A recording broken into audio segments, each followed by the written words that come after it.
Hello everybody and welcome back to another episode of Civilian Principles. My name is Will and today we're going to be going over IFAKs, the contents, uses, and how to stop the bleed. Today's video is going to be a little different. Today I'm actually not teaching you guys. I have a special guest named Mr.October who will be instructing you guys on the use of an IFAK. Now what we're about to do is something I've been planning on for a little bit, and I feel like the last 6 months or so was phase 1 of Civilian Principles, and I feel like we're going into phase 2. Phase 1 was the introduction, what kind of gear you need to get, how to get it, where to get it from, that sort of stuff, how to build a foundation, and then that last part was, building your community, what you need to look for. Now we're going to start to chip away at some of the higher building blocks or more fundamentally developed building blocks. And what I mean by that is things like this. Here's what needs to be in an IFAK. Here's what you should have, here's how to use these things, and then here's how to stop the bleed. Now, before I go any further, I just want to say if you are watching this video and you think, man, I really want to teach something, but I really don't want to do it on my own, that is totally fine. Go ahead, reach out to me, go on Instagram, DM me. You don't have to follow whatever, just DM me and let me know, hey, this is what I really want to do. I don't have a platform yet, or I don't want a platform at all, but I'd like to instruct and I'd like an outlet for my subject I want to teach to be out to everyone. And what we can do is I can look over what you want to teach, how it applies to Civilian Principles. I don't want to learn how to make cotton candy out of toe fungus. We'll look over what you have and what you want to do.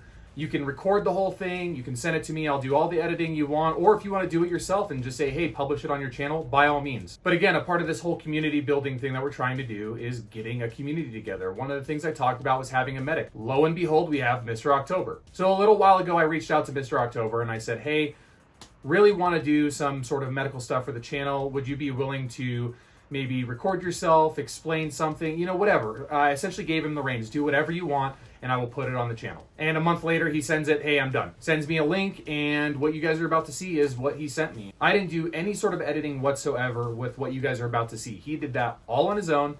No help from me whatsoever. It came out phenomenal. I think he hit every single point you could probably ask for, kept it simple enough, and has some humor in it. Before we start, go ahead, like, subscribe, comment, do one of the three, any of the three, doesn't really matter. And by doing all three, it keeps you guys not only engaged, and it shows how many people actually either want to learn or are going to go in the comment section and call me a retard. But it helps bring some sort of comfortability to people who don't know what they're doing and they don't want to go listen to the 50th Jocko Willing podcast, which I'm not saying it's bad, I'm just saying, or Tim Kennedy, fuck you. But seriously, pushing this content out to everyone is going to help build a more well-rounded community. Something may never happen. There's that saying, nothing ever happens. But at the end of the day, something could happen, and I want everyone to be as prepared as possible. So I'll hand it off to Mr. October and let him take it away. Hey guys, welcome to Civilian Principles. My name is October. Today I'm going to be going over some IFAK contents and placement, and I'm going to be showing you guys a little bit about how to use some of the equipment, stuff like tourniquets, gauze, and how to address different kinds of bleeds. A little bit about me, I'm a civilian paramedic. I've been in EMS for about 6 years now. I've also been into guns and gear for around the same time. First thing I want to start off with is this is not an accredited course. This is not a TTPs course. This is not a stop the bleed course. This is just a familiarization kind of thing. Go out, take a course, learn. There's tons of knowledge everywhere. Take an accredited class. This is not an accreditation. You're not gaining anything from this aside from just a little bit of familiarity. I can't stress this enough. I am not an instructor. I am not giving you guys any kind of CEs or any kind of license with this class or video. This isn't a class anyways. Go out there, learn. There's tons of knowledge everywhere. So first thing I'd like to start off with is IFAK placement.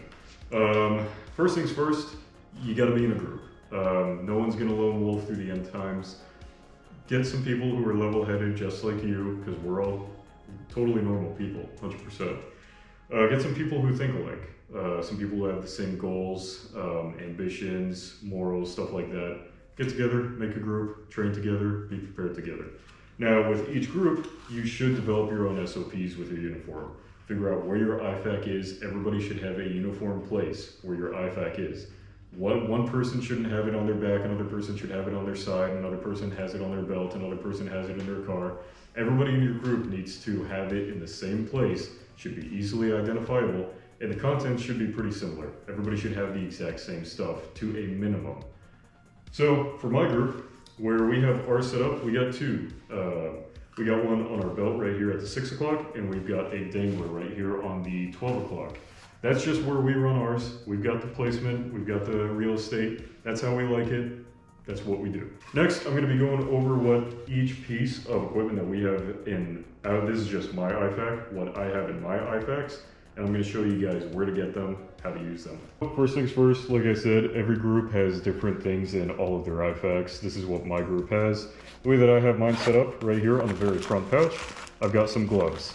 With a lot of kits that you buy online, they're going to just already have some gloves in there. Take them out, test them, make sure they fit. Some are either too tight or too large. You're not really going to be able to do the job properly if they are the wrong size. So get some that you know fit you. They aren't just for your cleanliness, but they're also for the patient.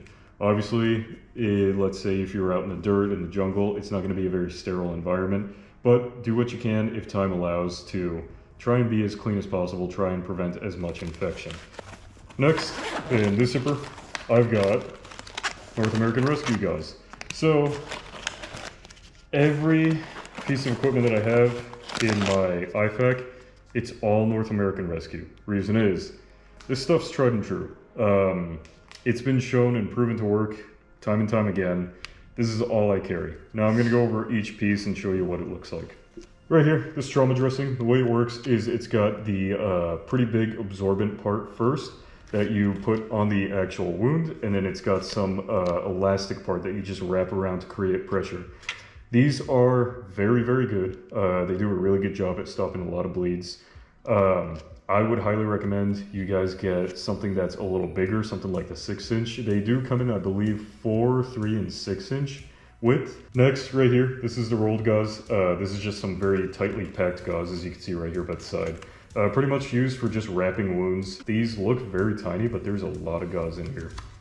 Next, got some packing gauze. Now, you should not have this in your kit unless you know how to use it.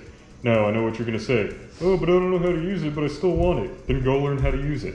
You should not be using something that you don't know how to use. You're gonna kill somebody. Do you even know where this goes? Do you have this in your kit and know where to actually apply it? No, you don't. So go take a class and learn. Next, at the very bottom, right here, this is an easily accessible tourniquet. And again, I highly emphasize the part easily accessible. I could pull this out super easy with both hands. Another teammate could pull it off of me very easily accessible right here on some of those elastic bands. North American Rescue, just like everything else in my IFAK, make sure it's North American Rescue, make sure it's the real thing.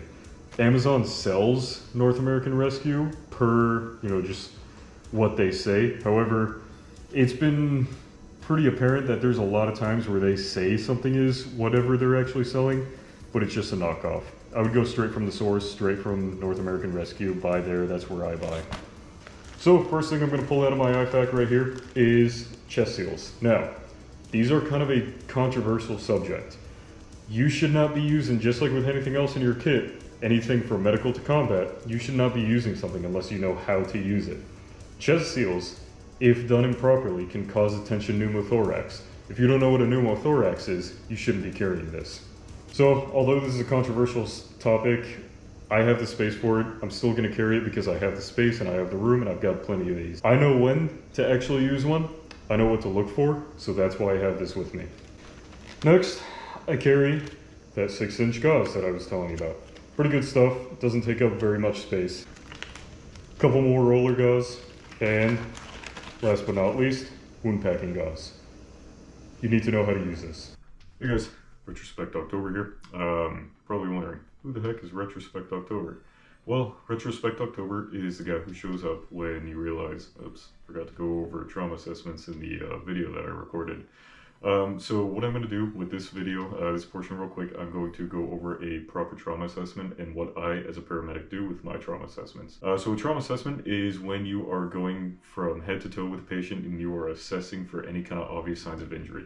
For this situation, I'm going to go over the scenario of what I as a paramedic would do in an off-duty situation if, let's say, I'm at a shooting range and I hear that someone there at the shooting range is injured. So let's get into it. So let's say I'm at the range and I'm doing my CCW drills. Oh no, please don't take my wallet. And then I hear cold range injury. I'm gonna whip my stupid head around. I'm gonna look and see where they're calling for help. Once I find that out, I'm going to go to my truck, I'm going to grab my aid bag, and I'm going to run over to wherever the patient is. So what a walk-up assessment is, it's as I'm walking up to the patient, I'm looking for a few things. I'm looking to see if they're awake, conscious breathing, if they're talking to the people around them and kind of have an idea of what's going on. I'm looking, as I'm getting closer, I'm looking for any kind of major bleeding. I'm looking for their skin signs. I'm looking to see if they're very pale, if they look like they're tired and or having a hard time staying awake or breathing. And most importantly, I'm going to look for some major bleeding. Now, as I'm walking up to the patient, I'm getting a little closer, and I'm visualizing for major bleeding. I'm going to talk to the patient. That's going to be very important. I'm going to say, hey, my name is October. I'm an off-duty paramedic, and I'm here to help. And I want you to tell me in your own words what happened. Now, the reason that this part is important is because if they are able to talk to you and tell you what's going on, that means they are neurologically intact, and to an extent, and they can kind of tell you what's going on. That's important because you also want to get their side of the story, because some bystander might have not seen it, said, yeah, he got shot in the leg and that's it. Patient might be complaining of pain to the chest, arm, leg, and stuff like that. So always ask the patient what is hurting you and what's going on.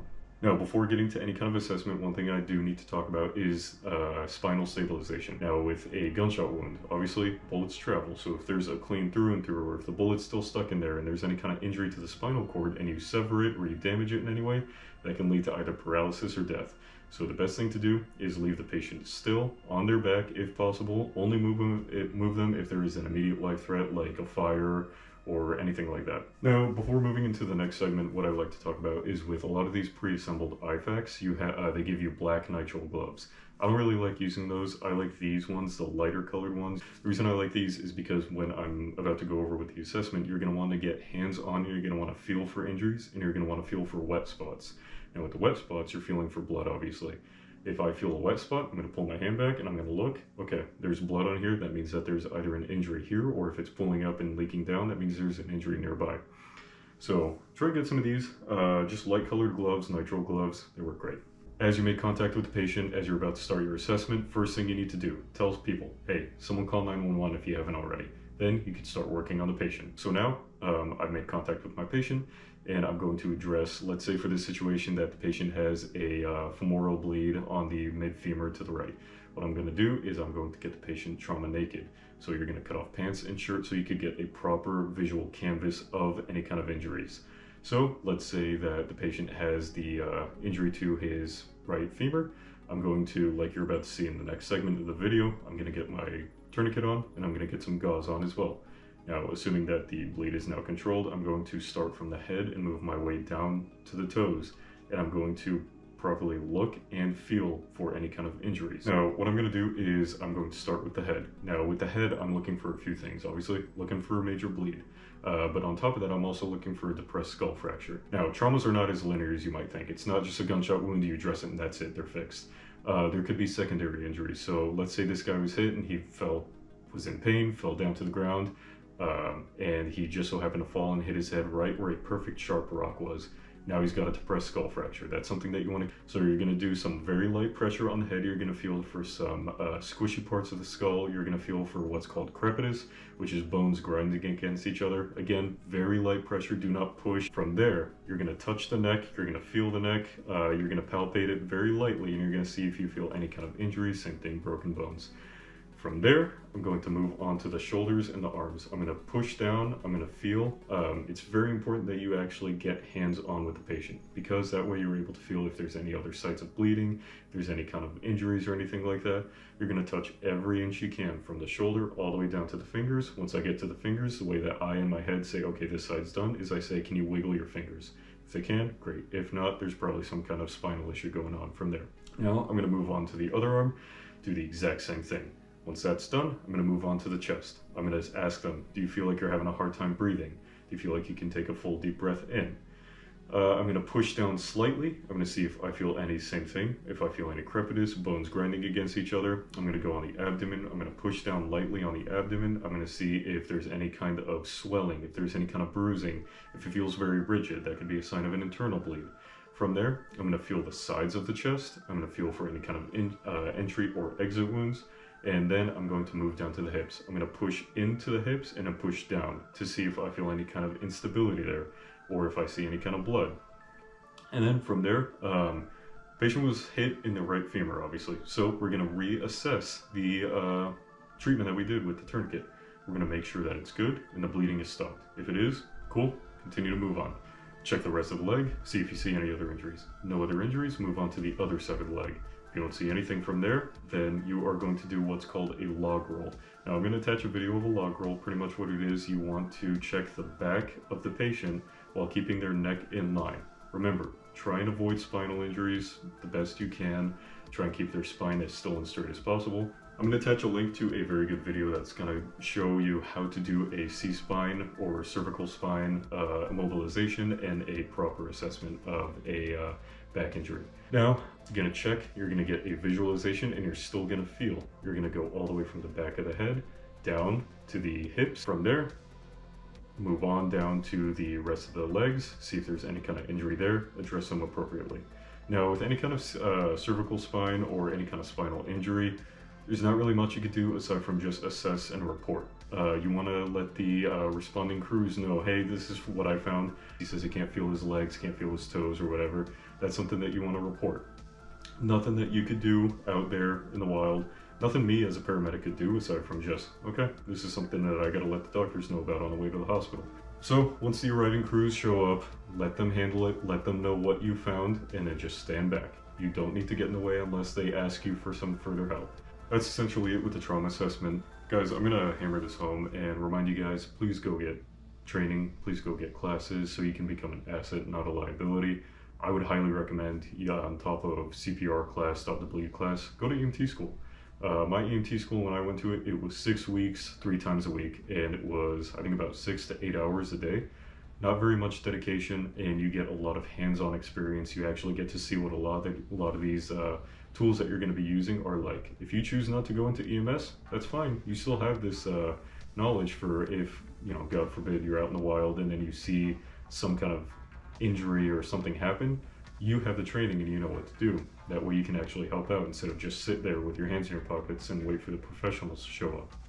I'm always going to recommend that you do get into EMT school, some kind of program like that, at a very minimum. If you choose to go on and go forward, great, that's amazing, but I would at least start off with EMT school. If you have the time and you have the money, that's a good place to start.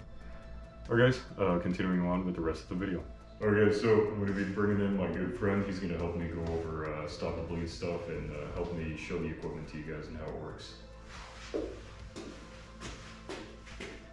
Alright, so first thing we're going to do is we are going to go over major trauma and show you guys how to stop the bleed. So,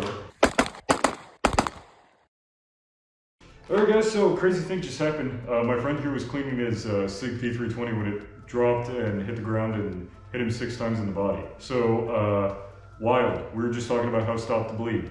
I'm going to walk you guys through what I'm going to do with a stop the bleed situation. You're going to go head to toe, just a rapid scan. You're going to look for any kind of major bleed sites. You're going to look for where there's a lot of blood pooling up.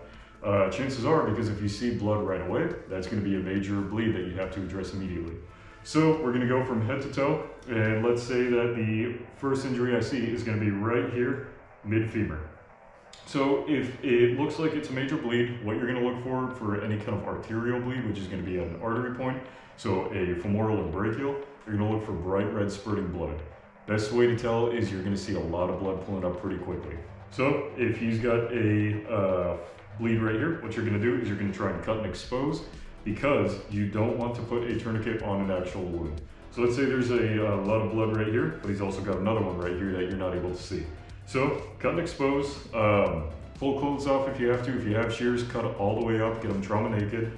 So we're going to say right here, he's got his injury. So I'm going to grab my tourniquet. Cat tourniquet only, I don't use anything else. Tourniquets are very painful. As soon as they go on, especially when they're put on properly, they're going to hurt and they're not going to be comfortable. So what you're going to do is you are going to go 2 to 3 inches above the injury site. Again, we are going to say it's going to be right here. Never go on a joint, never go on an actual wound. You're going to get it around the injury or around the leg, 2 to 3 inches, and then you are going to pull the Velcro tight. So push down on this part, pull this. It's going to be painful. Now, it's already going to feel tight. What you're going to do now is you are going to turn the windlass until the bleeding completely stops. Now, I don't want to hurt my friend more than I already did. I mean, his P320 already did. So I'm just going to leave the windlass where it is, but you're just going to turn. It's going to be hard. The North American Rescue tourniquets are made very well. You're going to think it's going to break, but keep going until the bleeding stops. If you absolutely cannot turn anymore, grab some gauze, wrap the wound. So now what I'm going to do is we're going to pretend like it's already tightened as much as it can be. So what I'm going to do next is I'm going to grab some gauze. This is the gauze that I talked about earlier, just the McKesson, the cheap stuff that I have. It works, I use it on the ambulance. So for this situation, I'm going to grab an abdominal pad, or if you have a bigger one, use that. I'm going to pack this on, and the next thing I'm going to do is I'm going to grab my roller gauze, or what's called Curlex. I'm going to open this up, and then you are going to make a little bit of a trauma dressing. So with the North American Rescue ones, they have some pretty packed gauze, similar to this, and some Velcro.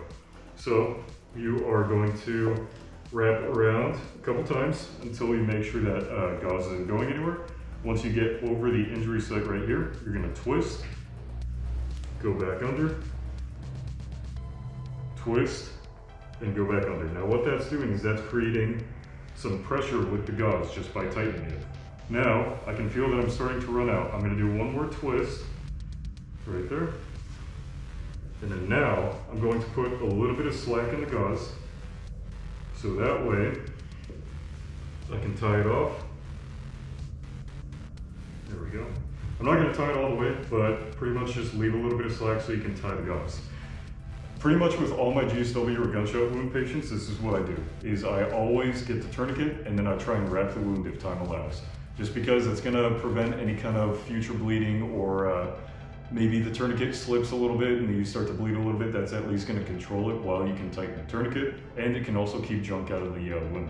Now that the leg injury is addressed, what you're going to do is you're going to go over what you did and make sure that it was done properly.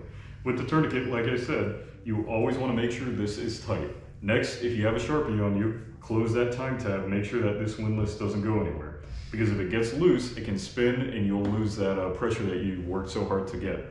So try and write down the time that you got the tourniquet on. So we got the major bleeding. So now we're going to go from the rest of the body, from head down to the toes, to make sure there's nothing else. So right now his head looks okay.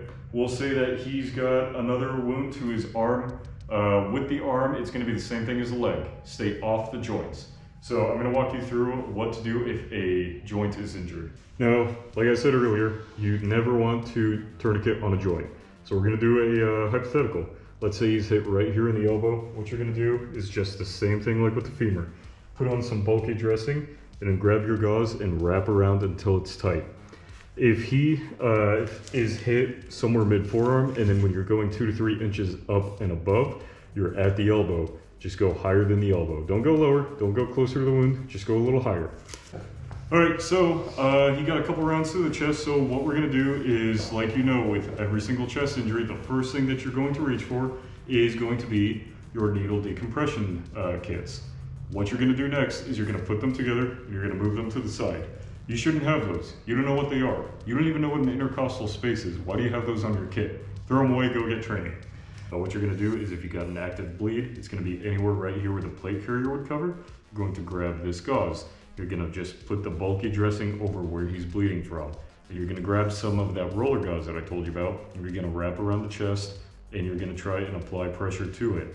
So, obviously with the chest, you need to take breaths in and out. Don't wrap it so tight that the patient has a hard time breathing. Probably already struggling to breathe after getting the wind knocked out of them. You want to be able to let them breathe in and out, but also keep pressure on the wound. Now, as far as sucking chest wounds, that is something that I cannot really talk to you about because you do need to go get training to figure that out. This is just basic stop the bleed stuff. A sucking chest wound isn't going to kill somebody in a matter of seconds, but a bleed will. So please make sure, like I've said millions and millions of times, go take a stop the bleed course. Well guys, those P320 sure are just killing everybody, aren't they? Well, now that you guys are a little familiar with how to apply some gauze and a tourniquet, please make sure to go take a stop the bleed course in a TCCC class. Make yourself an asset, not a liability. All right guys, thanks again for tuning in. Thanks for taking the time to come and get familiar with some of this equipment. I want to end this by stressing and repeating myself. This is not an accreditation course. I am not a TCCC instructor. I'm not a Stop the Bleed instructor. I'm just a civilian paramedic who's been in the field working pre-hospital for about 6 years now. I've got some experience. I've seen some stuff. All the stuff that I walked you through, I've got hands-on experience actually doing.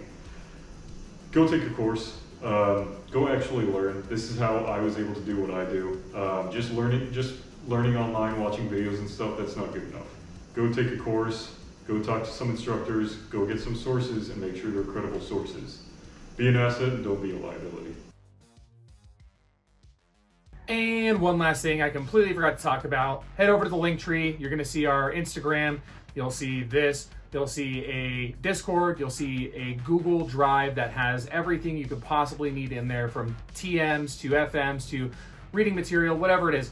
It's all in there. Now, in our Discord, we have two subsections in there. We have community and then we have knowledge. The community is just random stuff. I think it's watches, memes, general breaking news, any sort of stuff like that. And then knowledge, that's going to cover hiking, land navigation, content ideas. There's a whole list of shit in there. But outside of that, I wanted a different platform that will get away from the world is ending type of stuff that we seem to be preparing for, to kind of focus on something simpler. So there will be a link in the description, in that link tree, for a Discord. I believe we called it Tactical Shooter Club Community something. I don't know. I'll put the name up here. But in there is a whole list of tactical shooter games just for people to have fun. If you guys are watching this at the time of release, it's going to be January 4th. Tonight, if you go on that Discord, you're going to see the first thing up there is Arma Reforger. I am very guilty about it. I've been playing a lot of it lately. I really enjoy it. You're able to do a lot. It feels like the old school Arma days just for us plebs on console, because I'm a dork and sold my PC. So if you want to join us, go ahead and head over there. We are going to be doing a conflict ops game tonight. I want to say we're going to do it right around 21:15, so 9:15 p.m. Mountain Standard Time. So for West Coast, it's going to be 8:15, and East Coast, who gives a shit. But if you want to head over there, go ahead, join the Discord up. There's no verification or anything like that. Just hop in and find a role. There's a bunch of team channels and everything too, so not everyone's clogging up the same lobby. You can break it down, do whatever you want. But you can also just shoot the shit in there. That we have every Arma, I believe, is on there. Every Call of Duty, Ready or Not, Squad, Insurgency. I try to put as much in there as I could when it comes to tactical shooter games. I know COD kind of is there, isn't there. It's breaching Fortnite at this point. But if you want to go ahead and play and join us and have some fun and get more built into this community, maybe this is a stepping stone for you to get comfortable with the community, by all means, come join us tonight. Should be a fun time until I get shot 15 times in the back by some dickhead with an RPG, because why not?